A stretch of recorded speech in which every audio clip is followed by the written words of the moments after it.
अरावली एक सदियों पुरानी पर्वतमाला जो गुजरात से लेकर दिल्ली तक फैली हुई है। अरावली दिल्ली, हरियाणा और पूर्वी राजस्थान को रेगिस्तान बनने से रोकती है और ग्राउंड वाटर को रिचार्ज करती है। साथ ही ये हवा को भी साफ करती है। ये वो अरावली है जहाँ हल्दीघाटी युद्ध के बाद महाराणा प्रताप जैसे महान योद्धा ने इसके दुर्गम जंगलों में अपना अधिकांश संघर्षकालीन समय व्यतीत किया और अरावली की वजह से ही महाराणा प्रताप लंबे समय तक मुगलों को चुनौती दे पाए, क्योंकि अरावली महाराणा प्रताप की वो साथी बनी जो पर्दे के पीछे थी।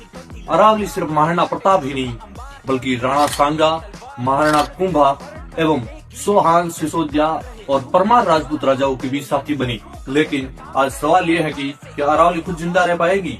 ये सवाल इसलिए आ रहा है क्योंकि आज अरावली पर सबसे बड़ा खतरा मंडरा रहा है, क्योंकि आज कागजों से तय किया जा रहा है कि कौन सा पर्वत अरावली का हिस्सा है और कौन सा नहीं।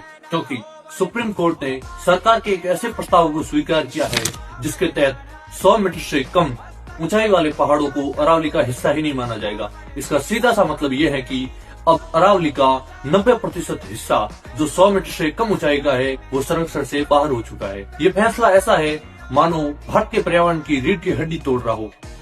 ड्रोन सर्वे के अनुसार अरावली में अभी भी अवैध खनन पूरी तरीके से खत्म नहीं हुआ था, लेकिन सुप्रीम कोर्ट के इस फैसले ने खनन को और अधिक आसान बना दिया है। मेरा सरकार से सवाल ये है कि क्या 100 मीटर से कम ऊंचाई वाले पहाड़ जल नहीं रोकते, या फिर 100 मीटर से कम ऊंचाई वाली पहाड़ियां हवा साफ नहीं करती? जिस विकास में पानी सूख जाए, हवा जहरीली बन जाए और जमीन बंजर बन जाए, उसे विकास नहीं भविष्य का विनाश कहते हैं। ये लड़ाई सिर्फ एक पहाड़ की नहीं बल्कि हमारे अस्तित्व, इतिहास और धरोहर की है। मैं सरकार को याद दिलाना चाहता हूँ कि राजस्थान का इतिहास सिर्फ राजाओं का नहीं बल्कि प्रकृति के लिए शहीद होने वाली वीरंगना अमृता देवी सहित उन 363 विश्नोई महिलाओं और पुरुषों का भी है जिन्होंने प्रकृति के लिए हंसते हंसते अपने प्राण न्यौछावर कर दिए थे। अमृता देवी का ये नारा सिर्फ साटे रूख रहे तो भी सस्तो जान आज भी प्रत्येक राजस्थानी ही नहीं बल्कि प्रत्येक भारतीय के जहन में है। जैसे एक चिंगारी लगा दे